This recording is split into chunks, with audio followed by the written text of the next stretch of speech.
Alright, so we have the black pieces and my opponent just played pawn to e4. And as always, we will go for the Caro-Kann defense.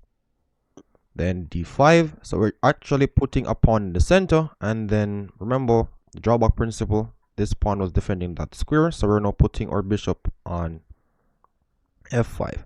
So this is where persons normally get confused when their opponents are not following the script and just start playing like normal moves, which, throw you guys off what you're used to. So yeah, the script, knight out, bishop out, like normal developing moves. If they start doing madness like this, we just continue. So moves his knight 2 times in the opening. We, as the professionals, will not do the same. We will just get our pieces out. So right now, we're in a big tangle. I'm going to play this as if I know nothing, like no knowledge, nothing at all, just simply getting my pieces out. So I'm like, all right, I have my knight, my bishop, and these 2 knights, this bishop that needs to get into the game. How can I do this? I realize that persons like to play hope chess, where they're like, I can play moves like pawn to f6 and hope that this pawn captures and then the knight kicks out. But we don't do that. We need a plan that, again, is 100% working, whether, again, that's what I'm looking for.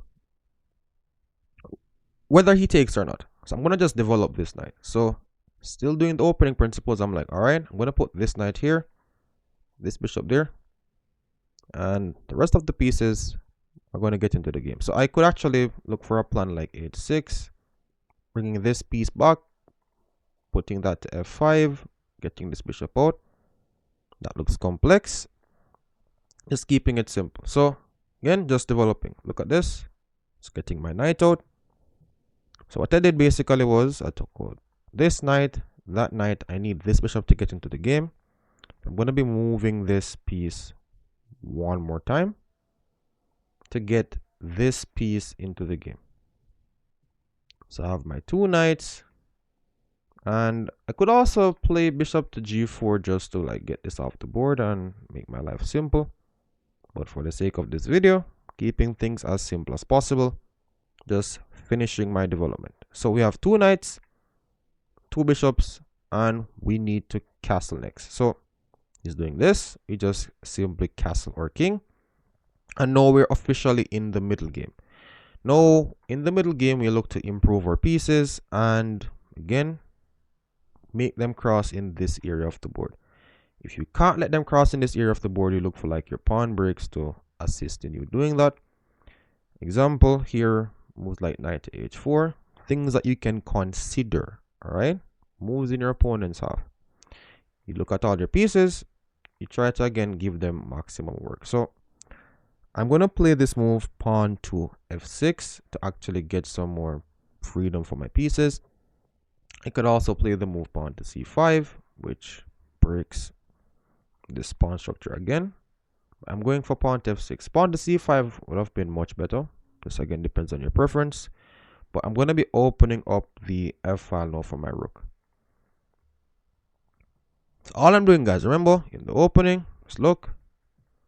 Even if you have no opening knowledge, you just do normal stuff. So you're like, pawn in the center, take out your minor pieces. He took. Take out your minor pieces and, again, get your king safe. Here, let us just take with the bishop. Now we're putting pressure on the d pawn. Again, we need pieces to start crossing in this area. We look for pawn breaks. If your pieces can't cross, we look for pawn breaks. So here, look again, another pawn break, which is pawn to e5, and we're getting our pieces now involved in the game. So whether I use the knight on g6 or the knight on d7, it's not gonna be too much, I'm assuming, but for like argument's sake, let's use the d knight, because this knight is already putting pressure on my opponent's half. So I'm using my least active piece to get into the game. He now goes knight to d4, attacking my bishop. Always be, again, careful with loose pieces. I want to play bishop to e4, but I'm using the drawback principle right now, checking what a piece was defending before, and I realize that my e6 square is also weak. So for this reason, I'm going to be playing my bishop back to d7. Just keeping an eye out on the e6 square and preserving my bishop pair. Another mistake I see persons do a lot is to give up their bishops for knights. So even though queen to d7 looks like a normal trade, you do not want to practice to give up your bishops for knights in any, like, unprovoked. So takes on e5 and allows this bishop to start putting pressure on, again, white's side of the board. No, this is nowhere the professional parts of chess like vanishes.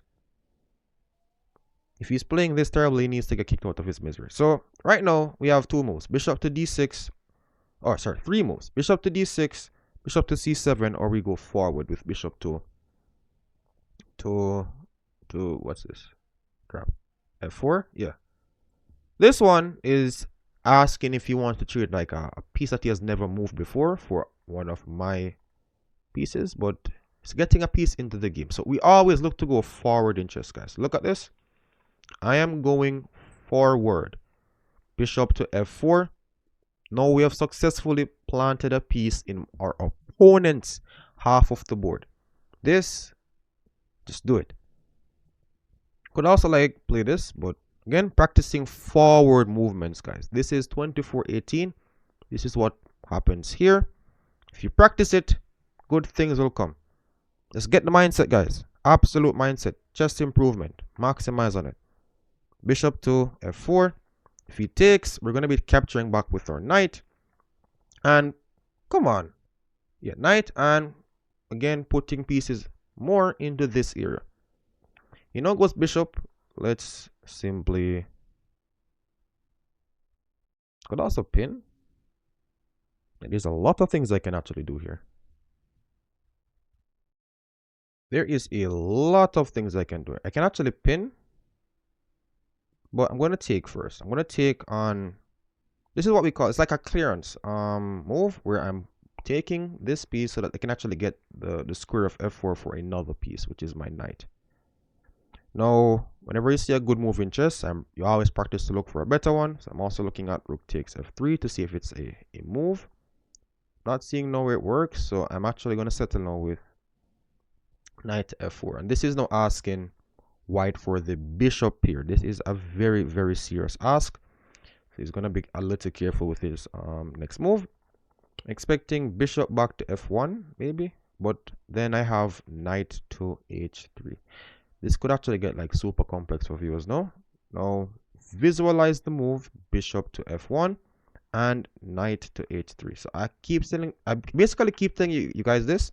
Whenever you have pieces attacking here, you can start looking for tactics. Now, the move knight to h3 in that scenario is baiting white to take and then creating the loose knight on the f3 square. So a rook will be able to take on f3. So look, pawn is protecting the knight. We remove the guard from the knight, and then we capture this free knight there.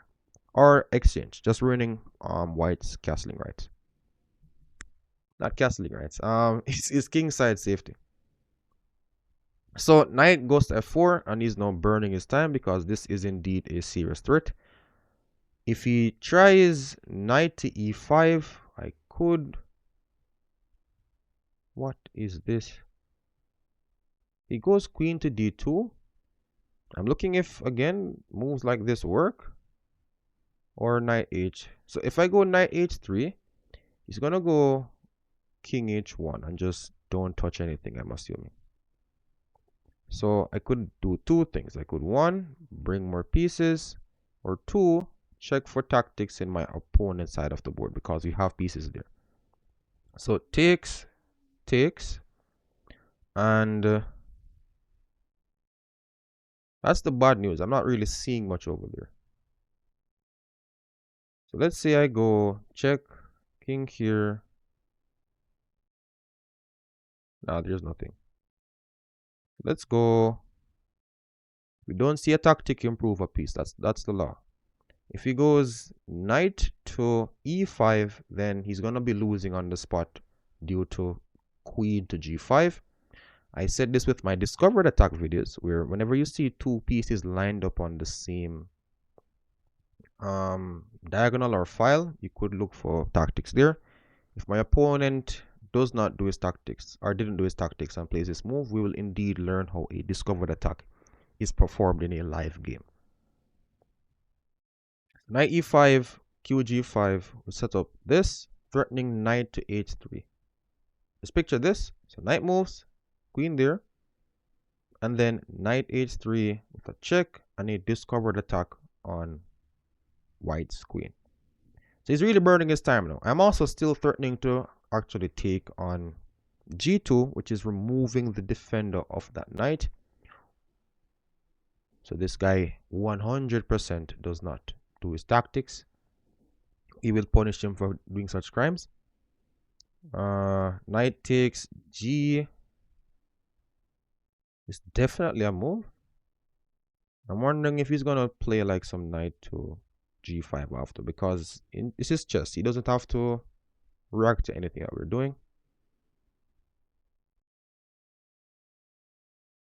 Could also look to bring more pieces. So this is my thought process, guys. Remember, always look for moves in your opponent's half. So even bishop to h3 now is coming to mind. If he takes, then it's checkmate in. Oh, never mind. I thought I could do this, but his bishop is there. All right. So that means that this is actually the move. So takes knight g5, knight here. He takes, I have a knight forks. All right. Just to make it simple for you guys, I'm going to just play it. So knight takes g2, and this is now clearing the pathway for my queen and my rook to attack the knight. So we have two attackers on that knight currently, and I just removed a serious defender of that knight. Plus, remember, whenever we're sacrificing, I've said this before, you count the amount of attackers versus defenders. So I have 1, 2, 3, 4 possible attackers on that side, and he only has like a knight over there really trying to protect the king. So sacrifices do work in scenarios like this. Let's see how he plays on. So I have 2 minutes and 44 seconds. What I need to like speed up a bit, but no problems. People will be kicked out of their misery nonetheless. He's maybe looking at knight to g5, but same thing. I'm gonna play knight to h4, and that's gonna be GG shortly if he's not careful. He has no shelter on this king. Remember, king safety is extremely important. If he takes this, it also looks like he's gonna get knocked out after queen takes f3, followed up by bishop to h3. As much as I'm talking about it, it could still be a little bit complex. So just hope you guys are following. I sacrificed simply because I had more attackers versus defenders, and he's right now burning his time. The way you get tactics is by simply activating your pieces along this area of the board. Practice activity and things will work out. White is still stunned, by the way. This move has absolutely beaten him. I've basically gave him a Mike Tyson punch, and he's now wobbling, you know, trying to stand ground, but there's nothing left. Beating him to sickness, guys. What is he planning to do? But knight g5 and knight h4 looks okay. I'm wondering if I could look for better and play knight f4. See a good move in chess, look for a better one. I saw this as well, but the fact that he played it makes me even more surprised, because I thought I could just take and put my king on g6. This is weird. So takes. If he goes knight g6, I have... Sorry, knight g5, I have king g6. I'm trying to figure out there what is he actually seeing. If he's seeing more than a feeder master, he's great. So king takes h2. Knight check is expected, and then I'll simply put my king on g6 And it is in moments like these my opponents normally resign with shame. Alright, so let's put our king here.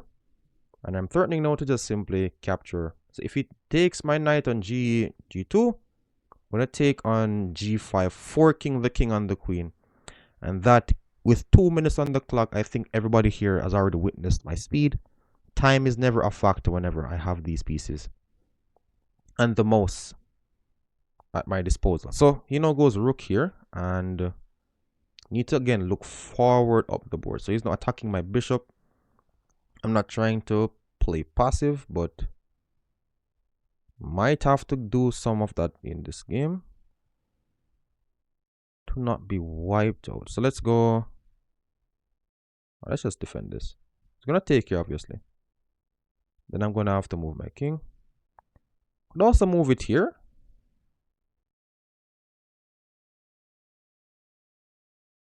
It allows me to protect the pawn, which is weird. I'm not even down 1, 2, 3, 4, 5. I'm not even down a pawn. It's just a clean, clear piece. That was fear just now. I needed to actually put my king here. But nonetheless,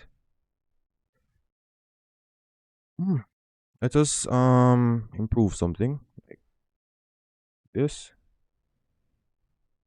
If he goes here, I'm gonna offer a rook trade. Make my life simple. I mean, I can actually just give him back 1 pawn. Like, not a big deal. Giving back 1 pawn, guys. Like, I need some pieces off the board. Let's even do some pre-moves. I need some activity. Like, I'm up a piece, but the piece is sitting on d7, not doing much. So, giving up a pawn for some activity.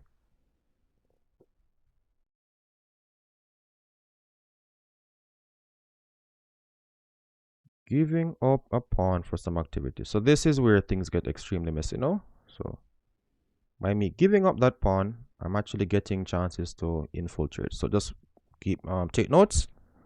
Activity is law, guys. I'm even trading the rooks right now. So by sacrificing 1 pawn, I was able to get both rooks off the board. We could try rook check as a last resort and play this. It's weird, but does he have a choice? That's the real question. So he now goes 57 seconds and tries his best to hold on. Either he takes or he goes rook check. There's no other alternatives in this position. Alright, so he doesn't study his checkmating patterns, so we now give him a check. Remember, always play moves in this area of the board. And while I talk, this is his chance to resign. If he doesn't, we will beat him mercilessly. And that indeed is a checkmate, guys. Like, share, and subscribe for more videos like this. Also, I could just play like a second game. Alright, we got like an immediate opponent. And we're playing against Hanson. And this time we have the white pieces, and I open now with the move pawn to e4. He goes now c6. And we're having the reverse now where my opponent is playing the Caro-Kann. And here I always go d4, controlling the center, expecting pawn to d5. And remember, we have 2 pawns in the center. If I play pawn to e5, he's gonna maybe play bishop to f5 or pawn to c5. Bishop to f5 is chosen. Remember the drawback principle. Check what the piece was defending before. He's now utilizing that and placing his bishop on f5. This is also known as theory. Now again, if you guys vote that you want to see h4 here in like a live game, trust me, everybody below 1,000 will lose ideas of what's happening. But remember, for these videos, I could even play like something else that is weird. Then I'm gonna try knight e2. So I'm just gonna show you that you can actually develop your pieces in any shape, manner, or form once you have mastered the fundamentals already. All right, you have to ensure that you're mastering the fundamentals already, meaning you already know when and when not to break principles. If you don't practice this. But I'm still doing the regular stuff, guys. I am getting my pieces out. See, my knight is here. So it's like, instead of putting my knight on f3, it's now on g3. and I'm developing just the same. So it's basically that's what I'm looking for. You get the habit and then you just improve on it. So he's doing what you saw me do in the last game, which is just trying to complete his development. And yeah, it's gonna be doing the same. I'm not developing my knight. So I developed two knights and a bishop. He has developed two knights and a bishop. This is a completely equal game, and we're just utilizing the principles. It's just not on their natural squares. When you're just starting out, you want to be as detailed as possible. Afterwards, you can start breaking things a little bit once you 100% understand what you're doing. Now, this pawn chain is helping me with a lot of space, so I'm just keeping it on the board. Now, let's capture. Now, to take is a mistake, yes, but I don't see the whole purpose of like waiting for him to take. So I'm just going to take and then like just replace it with knight f3 to give my bishop some room. So I don't want to like ruin my pawn structure at all. I'm just going to keep it completely symmetrical and take things from there. Now, this move, pawn to a3, is something that I like to play to get some later expansion with this move, pawn to b4. But again, for the sake of this video, I will ensure that the last piece is into the game, because this is what we must do first, guys.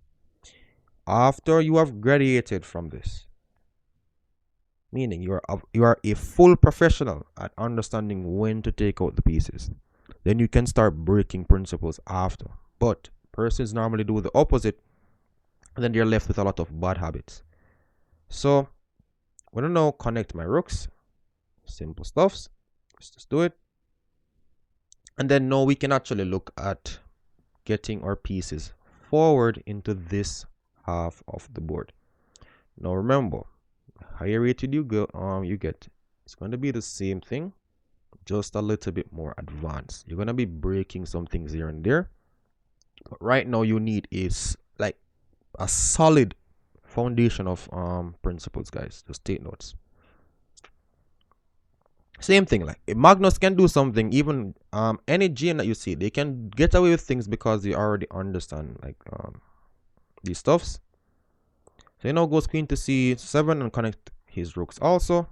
Remember, this is somewhat 2,000 points more than what some persons are doing, and it still works, guys. Just do it. So here I need to look for my pawn breaks and improving my pieces. So my bishop here needs to start looking to get more active. So I'm going to play this move, bishop to g5. It's going to check it some moves deep. So takes, takes, takes, takes. And he's infiltrating. I don't want him to infiltrate. So I'm going to like actually swing this piece here first and then look to put my bishop on g5. So my rook on f1 wasn't doing anything. Swing it, and then I'm going to look to infiltrate here. Let's see how is he responding. This is also stopping or discouraging Black from taking on c5 himself and trying to open up the c file, as we have now placed a rook on the same file as the enemy queen. He's supposed to be doing the same thing too. Like his pieces are already out. He needs to start looking for his pawn breaks, maybe like f6 or moves like a6, b5. If the pawn breaks are not working, look to improve a piece or get some pieces in my half of the board. Simple, simple chess, guys. Simple, simple, simple chess. Now, let's see what is he planning to do right now. So after rook to c1, he's now frozen in fear. Pure fear, guys. And we're still waiting to see what your opponent is about to do. So same thing, like moves like a3 and b4 could be used to activate my a rook as well. But all I'm doing, if you realize with all my videos, all I'm talking about are the pieces. Pieces are what play chess, guys. The pawns just like pave the way for the pieces. Try to keep everything solid. Get your pieces into the game. Activate them into your opponent's half. and everything is going to be crystal smooth. Now, you're saying that I am doing this with 10 minutes. If you guys struggle with time management, I recommend that you increase the time that you're using until you can comfortably play faster. Wait, is this guy like a fan of my channel? Is he telepathically understanding what I'm saying and stops my bishop from getting to g5? He's a genius. He's an absolute genius. Kudos to him, guys. He has learned the fund. This is why he has a high rating. He understands that I'm not supposed to infiltrate and plays this move h6. But my shot that I released, is it a chance to actually sacrifice right now? I have 1, 2, 3, 4 attackers against 1, 2, 3 defenders maybe. Can I get crazy? Takes. Oops, wait. If the RS is not working, that means that it might actually be terrible. But takes. He has way too many defenders. All right, fear. We have successfully erased that bad habit. So I'm going to be using another pawn break. This could actually be with g4. And yes, guys, g4 and g5. Pawn breaks are a must. Now, I also told you guys, like, when a king is weak and when it's not, if he can infiltrate into the weaknesses that you're creating, then it is indeed a weak king. If not, you can actually get away with some some smooth stuffs. So what do I mean by this? I told you that pawn breaks basically help with you guys creating files.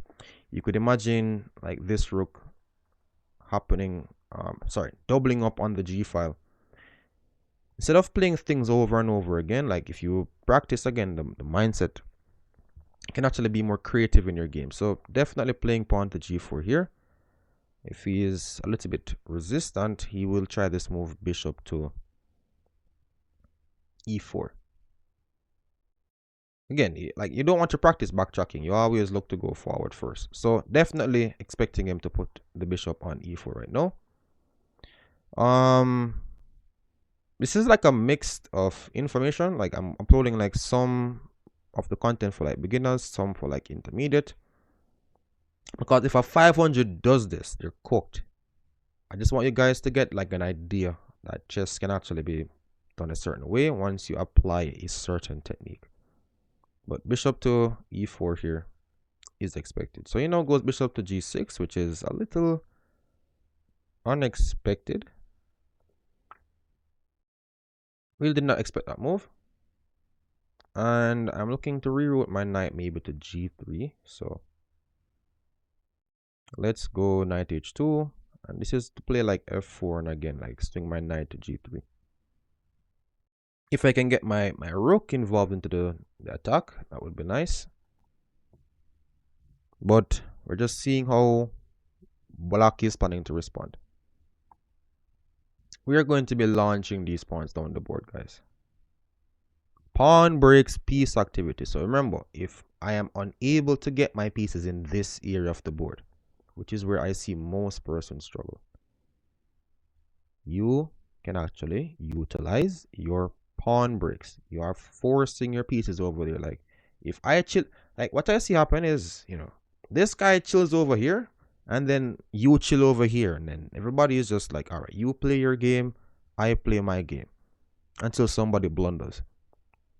At my level, you have to kind of like force things. So right now, I already have a pawn that has trespassed and a bishop looking to sacrifice in the future.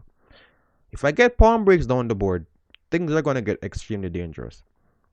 Now, please be extremely informed that if I'm pushing my pawns and black's pieces start slipping through, let's say that he has like a bishop on g3 and this queen starts like invading by some miracle, then I am cooked.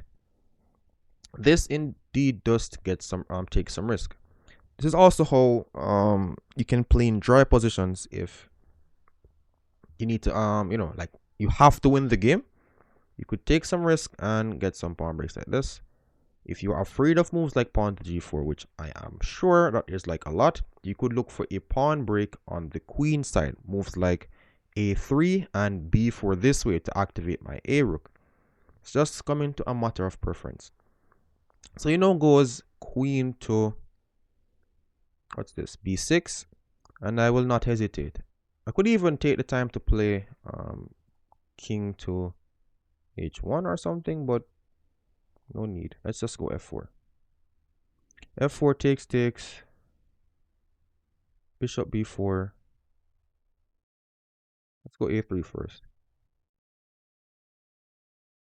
He's like, always check what he's threatening before you move. If I go f4, I calculated that he's gonna like take, and actually try to harass my queen with bishop b4. But definitely no f4. So now the difference is there is no bishop to b4. And I'm going to now reroute my rook to f1 and finish the pawn break that I started. And this is normally where persons tend to really collapse in their games. That's my opponents. Rook c8 is a very good move. My bishop on e2 is not yet pointing in my opponent's half, so I'm looking at a4 and bishop to b5. Really want to play this move, rook to f1 and play f5 as well. I have 4 minutes. I have to be careful. Bishop f3 maybe? This is to play king g. No. If I play bishop to f3, then my f5 plan like gets blocked. This is gonna get extremely dangerous. I want f5, but it's not easy. The thing is, if I go rook to f1, he's definitely gonna take on d4. Oh wait, I can actually do it because I can take back with the bishop, right? All right, nice. So let's go rook f1. He's gonna take. Let's pre-move with the bishop. The thing is, again, this, if I take with the c pawn, he's gonna actually infiltrate with his rook to c2. I always tell you guys to work on your visualization because it's going to play a very key role in your chess development. If you can't visualize, that means you can't check variations in your head. Bad for your chess. Work on your visualization, guys. So rook to f1, threatening pawn to f5. I think he might try a last resort now with this move, bishop to e4. Or take, no, yeah, he has to try bishop to e4. Okay, he just takes. And then bishop takes. Bishop to c5. And now this move f5, guys. This is the pain. And the difference is, after he takes, the rook to c1, sorry, c2 is no longer a thing.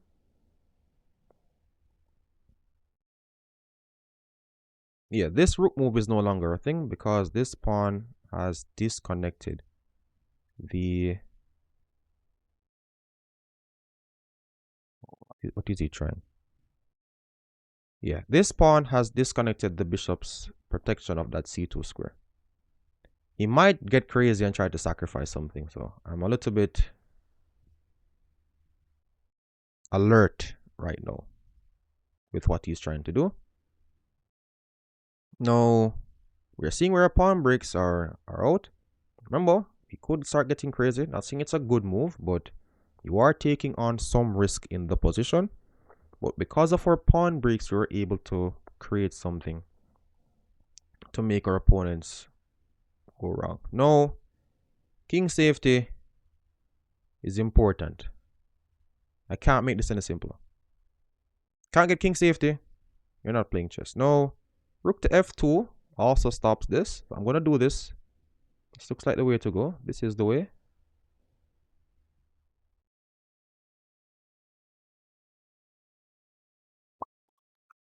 Yeah, this is the way. Just like preparing a double. Can't believe I was playing this whole game before without this rook. He didn't even hesitate to sacrifice. So he's gonna take now on f2. So yeah, the pain was getting to him. So I actually maybe should have tried king to h1 to actually avoid the sacrifice, but nonetheless, this is still a fantastic position. Let's now trade the bishops. This is this final piece that is somewhat active. And we're not getting our knight back involved in the game. We have 2 minutes here as one. That could also be one of the reasons why he sacrificed the piece. It's still winning, but time is low for him. So I could have actually like kept the pieces on the board and let him suffer some more. He now goes rook to, what's this, c2. And this is what I had planned for that move, which is queen to f4. So I'm going to trade some pieces. Whenever you're up, you need to trade your passive pieces. Don't just blindly trade. I don't really have that many pieces, again, attacking in his area of the board. So I am just keeping it simple. So queen to f4 here, and we're now awaiting to see what is he going to do. He now goes bishop back to g6. A lot of things to do here. I could try pawn here, maybe. He's going to take it. Yeah, not much. Not much. How much time do I have here? I have a minute 34. What is this idea? What is this plan? Let's double. No, I have a minute 24. It's just, again, keeping things active. No, I definitely have this. You see, the minute I got a chance to play a move in my opponent's half, I just did it. The minute he went passive, you go aggressive, guys. Have to practice this. Have to. Now he has 41 seconds, and this is looking shrew, if I'm pronouncing that correctly. And this is another pawn push, I'm assuming. Or do I have better? Could also play bishop to f5, just remove some more pieces. Expecting him to like take, maybe. Just recapture.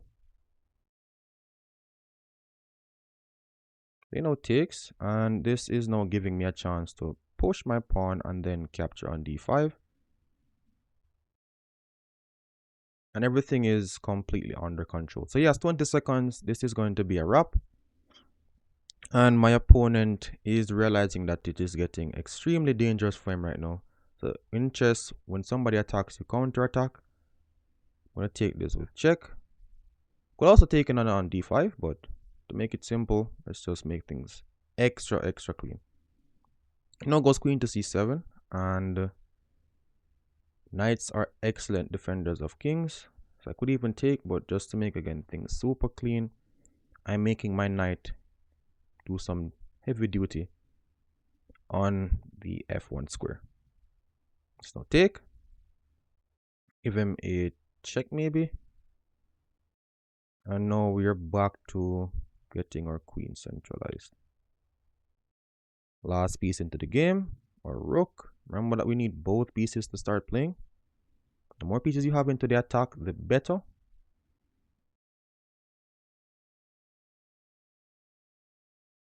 So here, take that, and yeah, I think he is cooked now. So thanks again for watching, and stay tuned for more videos like this. Alright, so for the first game I played 93.6 and my opponent played 81.1. Alright, let's get into the quick recap. So I was black for the first game and I played the Caro-Kann. There are two ways in which you can play the Caro-Kann. Two main ways. One with bishop f5 and the other one is with c5, which most persons would have been more familiar with. I play bishop to f5 to take my bishop out of the pawn chain before closing it.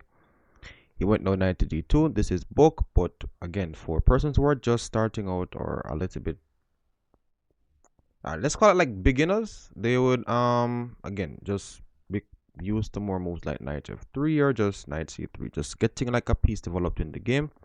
If your opponents are playing moves that you're seeing for the first time and it looks a little bit weird, don't panic. Just proceed back with development. You're just going to be doing the regular stuff that you were doing before. So we now had knight to d7 and knight to e7. We're just simply developing our pieces.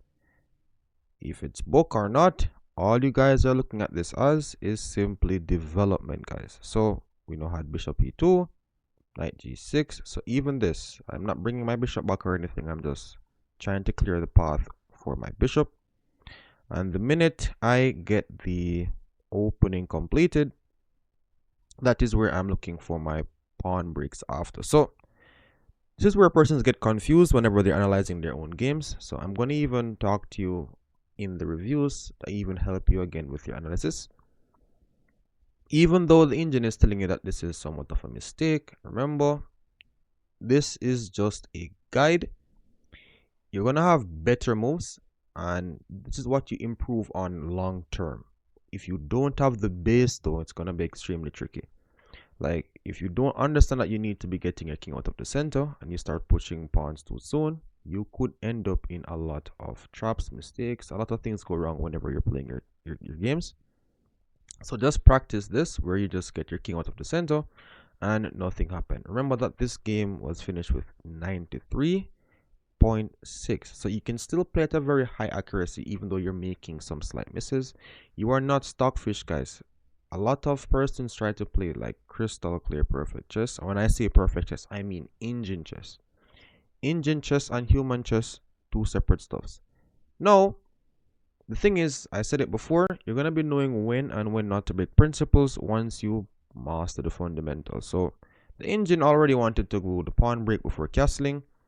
If you're again a beginner going up, you castle first and then work this out later. So we have two main breaks. We have the f6 break and the c5 break.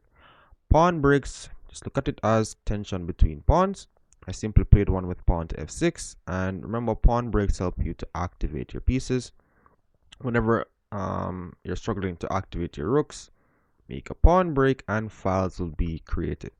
So I now opened up the f file, brought a bishop into the game, and I then played pawn to e5 after. So nonetheless, still, you can look at the bar to the left side of our screen here. It is still okay for the black pieces. Stockfish will just have its preferences based on what it calculated, but your plans and the engine plans might be different. It's just like me analyzing your games.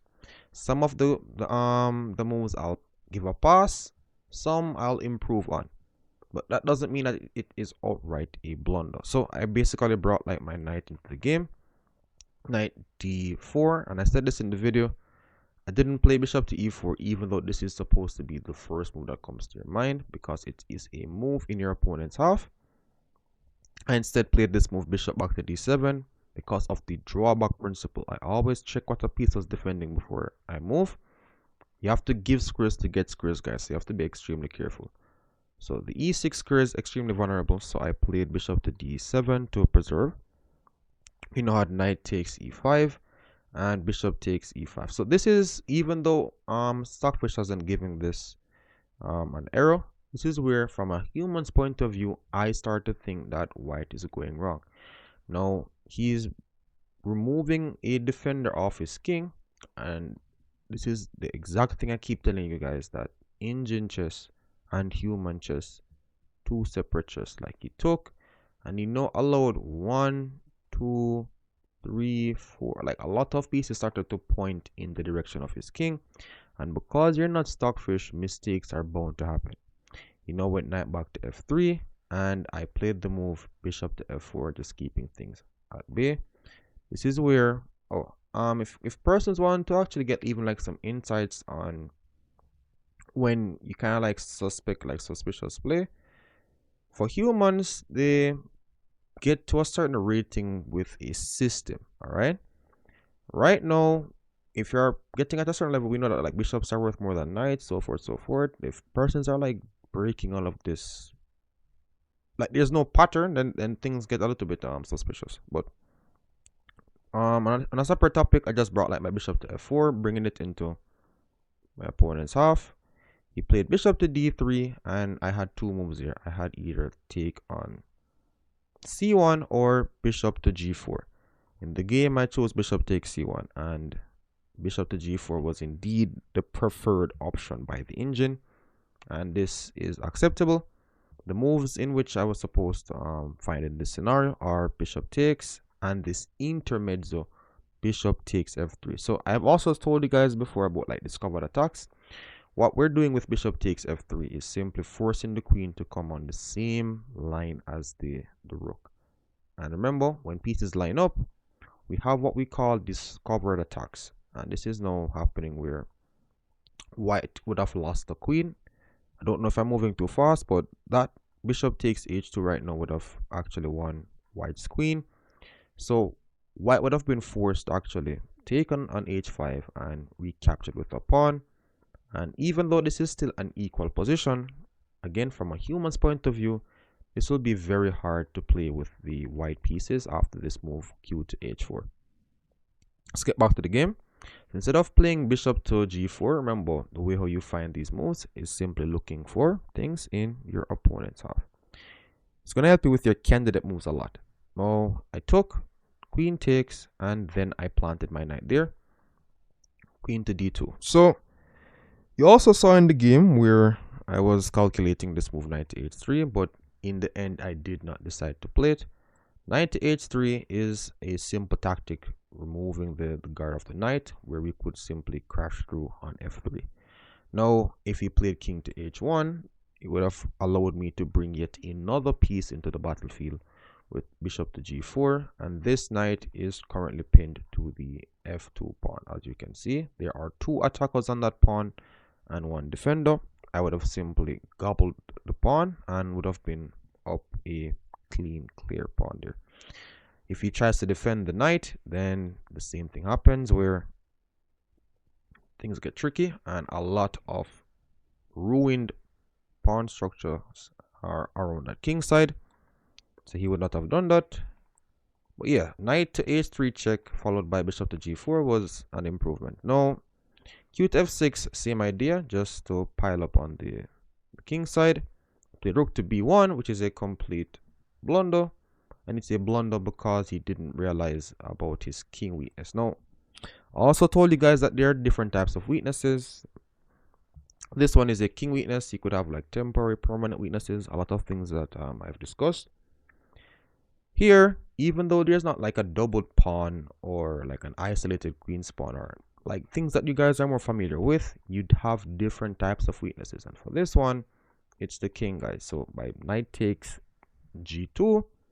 The fact that I have like more attackers versus defenders around this king, he's in problems, and he tried to make this intermezzo move, but it was too much. After knight to g5, king to g6, he eventually went down a piece. And remember, for conversion, a lot of persons kind of get this a little twisted. For me, I keep telling you guys that you trade your passive pieces. So if I could swap like this rook for that rook, then I'm good. If my rook was like super active down here and doing really good work, I would not want to take it off the board. I practice to trade my passive pieces. Now in the game, I simply played rook to f4, and this was a attempt again to get some pieces off. I simply sacrificed the pawn with rook to e4 because look guys, I have 5 points of material playing babysitting duty to this bishop on d7. I don't want this. Like, I can't have 5 points on the board and it's not active.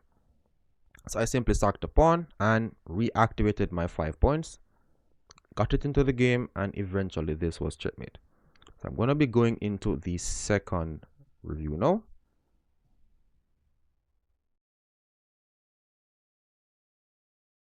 Now for the second game, I played 85.3 and my opponent played 75.2. So second review on the way, and here I played e4. So the good news is we're seeing how to play the Caro-Kann and how to beat it in one video. So d4, always take the space, and remember e5 here is simply restricting like black from putting his knight on the most natural square. Black uses the drawback principle and brings his bishop to f5, and I simply played something extremely weird like knight to e2. You've seen videos where I've played my knight to f3. I've made a video where I'm playing h4. I could even make another video with knight. I could make a video with everything, guys. Like, doesn't matter. Like, once you're getting your pieces off the back rank, this is the army, guys. If you're not using this, you're not playing chess. I would see somebody push like 10 pawns and they're like, I'm attacking. Attacking what? You need pieces. So pawn to e4. Now we have knight to g3, and I have simply brought my bishop to e2. So again, I could play h4 and start to confuse you guys. At the higher levels, you need, like, in other words, if somebody is playing against, like, I don't even want to use myself, but let's say that they're playing against like somebody who is like somewhat decent. You're not just gonna hand the piece over to you guys. So you have to kind of mix up the moves a bit, and then they start to blunder. But at the lower levels, pieces are just given to you. So just get your pieces out, get your pawn in the center if possible, and then get like your king safe, and you're fine. So all I did for this game was simply preserved my pawn structure. And now you're seeing why pawn structure is like super important. Wherever this pawn is pointing normally indicates where, like, your pawn structure normally indicates where you have more space. If you realize that the white pawns are pointing toward the king side, which is giving me more chances to attack here, and the black pawns are pointing towards the queen side, which gives black some more space over this side. Now remember, with this, all of this is just guides. Nothing is written in stone, but it's things that you can use to improve your chess. Now I took and played knight to f3. Now, because the pawns are pointing over this side, this engine already wants to lash out with g4 and f4, f5, which is completely understandable. For beginners, you guys don't even attempt this. You simply get your pieces into the game. And there's a lot of ways to win at chess, guys. You can be extremely tactical, you can be positional, you can be a mixture of both. You can play safe, you can play super risky. Like, chess is here to have fun, but ensure that you're doing, again, good chess in the process. If you want to increase the level, it's all about breaking your bad habits and actually like playing at the level that you want. You can't have 2,000 dreams and 500 habits. Like pick something, guys. Pick one. All right. Pick the rating that you want and actually try to move in a manner of that. So here, queen to d2, queen to c7. We are both now connecting our rooks. And I simply played rook to c8. Now, in the middle game, remember that all we're doing is we're looking for pawn breaks and improving pieces. Pawn breaks help to improve pieces if there's not a clear way in which you can infiltrate. So this is a perfect example of a scenario where persons would be like, wait, I see no plans. Like, Raheem, what's happening? Boom, we look for a pawn breaks. Like, this is one where we have like pawn to a3 and pawn to b4. That's a pawn break. c4 is a pawn break. And what do we do with pawn breaks? Pawn breaks is like put tension between pawns. It helps to create files, room for pieces to move forward. Whenever the center is like extremely closed, it's gonna be hard for pieces to again like transfer, which is why we utilize our pawn breaks. Now, in the game, I placed my rook on the same file as the enemy queen. Whenever you do this, tactics normally tend to work. Now, h6, he tried to stop my bishop from getting to the g5 square. Remember that bishops are also excellent defenders of weak squares, and you don't have to worry about defending if my pieces don't cross into this area. Same thing for me. I'm not worrying about black attacking me if he's not planting pieces in my half. So I simply played h3. Now, this could have been for two things. Black could have played h6 to actually get like his pawn break as well, which is simply getting like his rook to the g file and like going caveman mode. Or the same thing, I did it the reverse, where I played pawn to g4, and as you can see, it's completely fine by the engine. Now, the thing is, it's just pawn breaks, guys. Now, for persons who are below, I'm gonna put it at 1,000. I wouldn't recommend that you guys try this as yet. But remember, like, I basically coach all levels, but there is steps, guys. Don't skip any steps. Cool. We now had bishop to g6. For some reason, this guy did not plant his piece in my half. Never ever react to what your opponent is doing by backtracking when there is a forward move possible. Always check your forward moves first, and then if the forward moves don't work, you check the back ones after. So bishop to g6, we now had knight to h2. This engine already wants to lash out with pawn to g5, and remember, all he's doing is simply creating a file for the rooks to actually start hammering down on that king side. We have a lot of pieces, a lot of hungry wolves over here that wants to attack.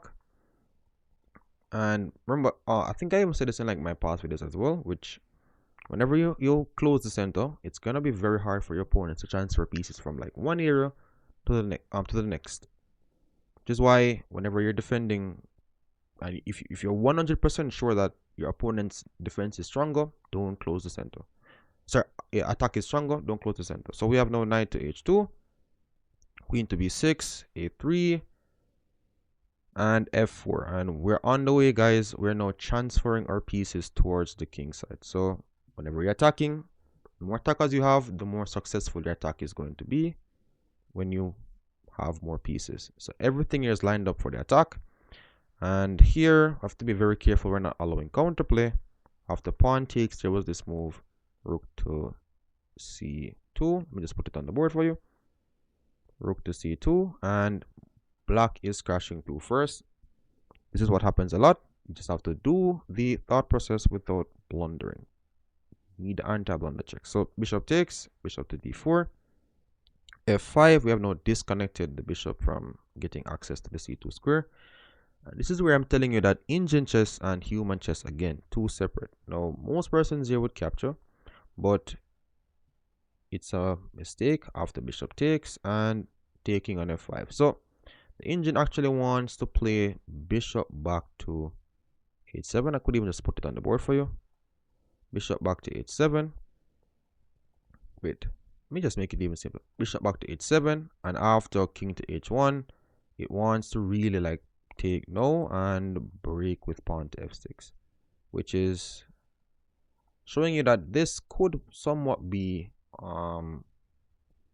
overextending the pawns, because if I don't close down the black attack, sorry, or like the black's pieces, remember the difference between like space and overextending is the fact that you're restricting pieces or not.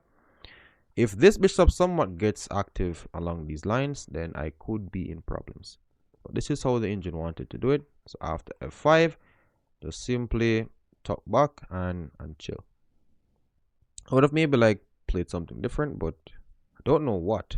Like king h1 looks normal, but for now, maybe I'd have played something different in the game, but this is the general idea.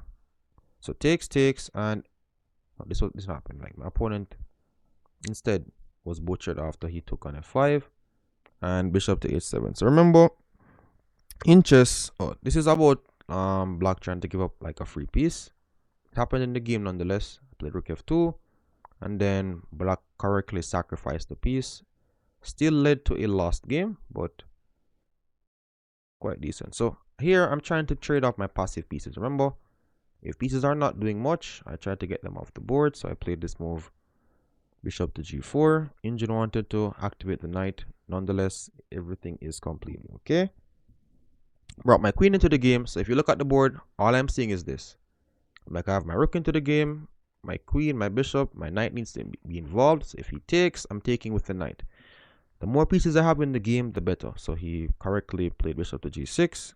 Swung my last piece. So I have now 1, 2, 3, 4, 5. Everything playing. Crystal clear to go. Also take note that I'm not really playing defensive. I'm not like, he's attacking my pawn. I'm just willing to get pieces forward. So just like the last game, the minute I have a piece, I don't go passive mode. I'm always ready to give up a pawn or two if it actually involves me getting my pieces fully active. He has no rook f8. This is what you're not supposed to do. He had a rook completely decent, and killed it, placing it behind the pawn, and I then played pawn to e6. Now, the engine wants to really start to get this knight centralized.